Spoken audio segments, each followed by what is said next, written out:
አንድ ባለትዳር ሰው ሚስቱ እርጉዝ ሆና ቢያንስ ከ8 ወር ከ7 ወር በላይ ከሆናት ስራ መስራት ትችላለች? ብትሰራስ ምንድን ነው ማለት ኃላፊነቷን ወስዶ ካላስተዳደረም? ካገባት ጊዜ ጀምሮ እሷን ሰርቶ የማስተዳደር ግዴታ አለበት።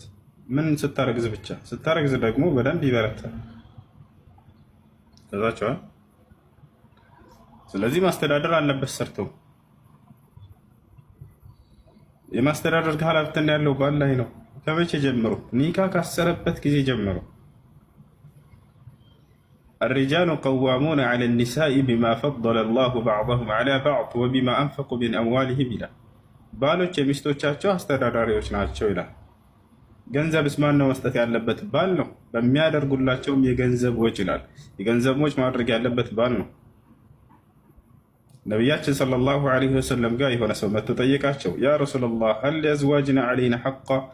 ቃለ ነቢዩ ሰለላሁ ዐለይሂ ወሰለም ነዓም አን ቱጥዒመሃ ኢዛ ጠዒምት ወተክሱሃ ኢዛ እክተሰይት ወላ ተድሪብ ልወጅህ ወላ ቱቀቢሕ ወአላ ተህጁርሃ ኢላ ፊል በይት። ሰውየው መጣና ወደ ነቢዩ ሰለላሁ ዐለይሂ ወሰለም ጋር ጠየቃቸው። አንቱ የአላህ መልእክተኛ ሆይ ለመሆኑ ሚስቶቻችን በእኛ ላይ ሐቅ አላቸው ብሎ ጠየቀ። መብት አላቸው እንዲህ አለ። ያው በጣም አላቸው አለ። በጥቂቱ 5 መብት ነገሩት። ግዴታ ስትበላ ልታበላት፣ ስትጠጣት ልታጠጣት፣ ስትለብስ ልታለብሳት አሉት። አያችሁ፣ ባጭሩ የቤት አስቤዛ የሚመለከተው ባልን ብቻ ነው፣ ሚስትን አይደለም። ሚስት የፈለገ ሚሊዮነር ትዳሩ ላይ አንቺ ማለሽበትና ብሎ ከዚያ ከገንዘብ ያለ ፈቃዷ መውሰድ አይችልም። ፈቃደኛ ሆና ከሰጠችው ብቻ ነው። አላህ ሱብሓነሁ ወተዓላ ፈኢን ጢብነ ለኩም ዐን ሸይኢን ሚንሁ ነፍሰን ፈኩሉሁ ሀኒአን መሪአ አለ። ሴቶች ከገንዘቦቻቸው ወደው ፈቅደው ከውስጣቸው ደስ ብሏቸው ከሰጧቸው ተቀበሉ አለ። አያሽ ሳትወድ ሳትፈቅድ ግን እሷን ቢቀበላት ቢቀማት ይሄ ወንጀል ነው። ኢብኑ ዑሰይሚን ምን አሉ? እንዳውም አንድ ሰው ሚስቱን በፍች አስፈራርቶ ትዳሬን እንዳይበትንብኝ ብላ ፈርታ ብትሰጠው ፈታሻለሁ፣ እመታሻለሁ፣ እቀማሻለሁ እያለ አስፈራርቶ ቢቀበላት እሱን ይህን ትዳሯ እንዳይበትንባት ፈርታ ብትሰጠው ወንጀል የበላው ገንዘቡ የሐራም ገንዘብ ነው ይጠየቅበታል ብሎ ተናግሯል። እና ማስተዳደር አለበት፣ ሰርቶ ሊያስተዳድራት ይገባል። ይሄ ለአደም ዓለይሂ ሰላም ጀምሮ የወጣ ህግ ነው። የሚገርመው ከአደም ዓለይሂ ሰላም ጀምሮ አላህ ለአደም ምን አለው?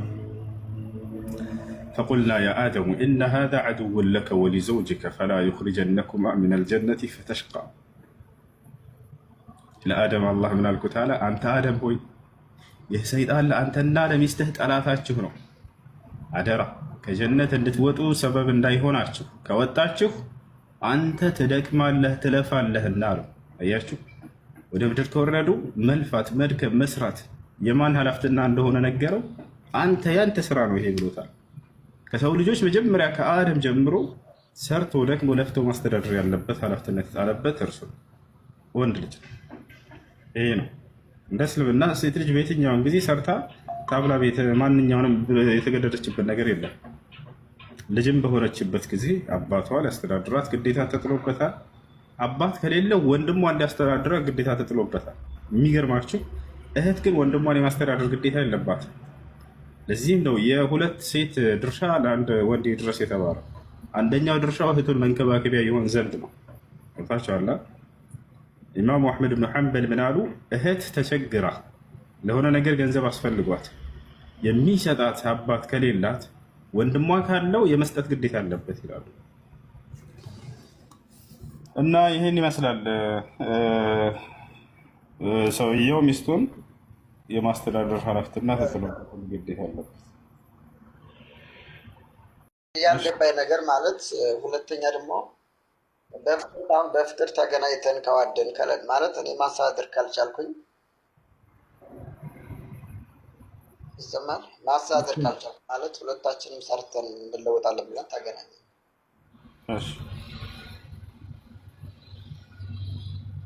በዛ ሰዓት አሁን እየኖር ያለ እሷም ስራ ቦታ እኔም ስራ ቦታ ያለን ያቺ ልጅ አረገዘች፣ እዛ በሰው ቤት እየሰራች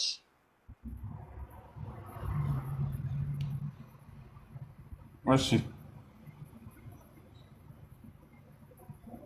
ስለዚህ በዛ እኔ እንትን አገኝ ስራ እጠይቃለሁ እንደ ነው ማለት ያችን ልጅ ማስተዳደር ችል ሳይሆን አትችልም። ካጣው ከሌለው ሰውየው ምንም የለበትም። ሰርቶ ሊያስተዳድራት ይገባል። ይስራ፣ አይቀመጥ። በቻለው አቅም ስራ ፈልጎ እሷን ለማስተዳደር ይሞክር። መስራት አለበት፣ መቀመጥ የለበትም።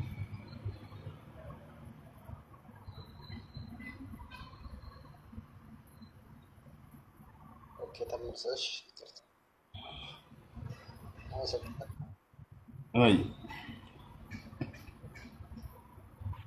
ሁሱ ሰላም ረሕመቱላሂ ወበረካቱ። እንዴት ነህ? አለይኩም ጠራቸው 950 ዓመት አስተማሪ ጀማ።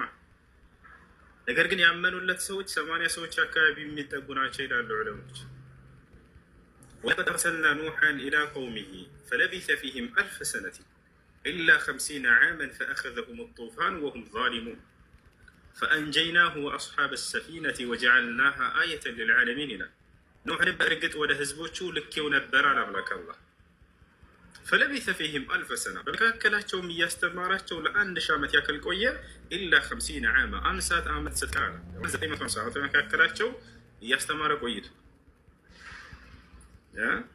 ፈአኸዘሁም ጡፋን ማዕበሉም ያዛቸዋል።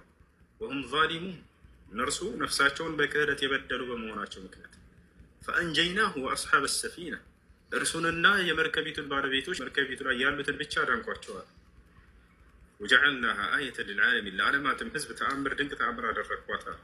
ዓለም በማዕበል ተሞልታ ያቺ አንዷ መርከብ ብቻ እና በእርሷ ላይ ያሉት ሰዎች ከላይ ይንሳፈፋሉ። ዳኑ እነርሱ። አላህ ሰማይ ሆይ የያዝሽውን ውሃ አፍሽሽ አላት። ምድር ሆይ የያዝሽውን ውሃ ሁሉ አውጪ ብሎ አዘዝኳትም አለ። የዛኔ ወጊض አልማእ ውሃው ተቀላቀለ፣ ከባድ ማዕበል ሆነ። ወቁድየ አልአምር ነገሩም ተፈጸመ። ወስተወት ዐለ ልጁዲ ጁዲ በሚባል ቦታ ላይ በኢራቅ ላይ አረፈች። ወቂለ ቡዕደን ሊልቀውም ዛሊሚን ነፍሳቸውን በክህደት ለበደሉ ሰዎችም ራቁ ተባሉ ማለት። ወናዳ ኑሑ ረበሁ በዚህም ጊዜ ኑሕ ዓለይሂ ሰላም ጌታውን አላህ ስብሓነሁ ወተዓላ ለመነ፣ ጠየቀ፣ ተጣራ። ረቢ ኢነ ብኒ ሚን አህሊ ጌታዬ ሆይ ልጄ ከቤተሰቦቼ መካከል ነው። ወእነ ወዕደከ ልሐቅ ቃልህም እውነት ነው ተፈጻሚ ነው። ወአንተ አሕከሙ ልሓኪሚን አንተ የጥበበኞች ሁሉ ጥበበኛ ነህ አለ። የዚህ አይነት የዱዓ አይነት በጣም ይገርማል። ነቢያቶች እንዲህ አድርግልኝ ብለው ሳይሆን ነቢያቶች ብዙ ጊዜ የሚጠይቁት ይሄኛው ሌላ የተለየ ዱዓ ነው። ያላቸውን ችግር ይገልጻሉ፣ የእርሱን ማንነት ይገልጻሉ። የዛኔ ይህ ትልቁ የዱዓ አይነት ነው። ወናዳ ኑሑ ረበሁ አለ ጌታውን ተጣራ ኑሕ። ልክ ዩኑስም ልክ እንደዚህ ነው ያደረገው።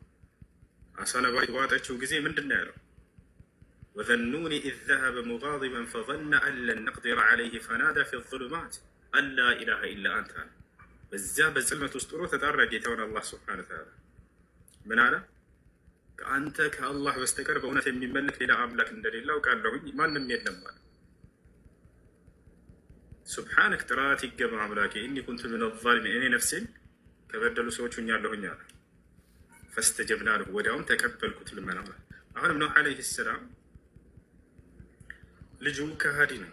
ከሃዲ ከሆነ ደግሞ አላህ ስብሐነሁ ወተዓላ ለምን የነቢይ ልጅ አትሆንም? ገብታችኋል አይደል? ለምን የነቢይ ልጅ አትሆንም? አይሰማም። አላህ ስብሐነሁ ወተዓላ ፍትሃዊ የሆነ አምላክ ነው። የነቢይ ዘር ነህና ብሎ ሂሳብ የለም ከእሱ ጋር።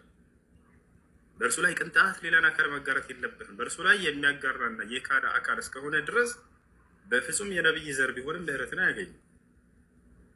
ከዚያ በኋላ ኑሕ ጠየቀ፣ ወአንተ አሕከሙ ልሓኪሚን ቃለ ያ ኑሕ አለው አምላክ አላህ ስብሐነሁ ወተዓላ ኑሕ ሆይ አለው ኢነሁ ለይሰ ሚን አህሊክ ልጅህ ከቤተሰቦችህ አይደለም ማለት።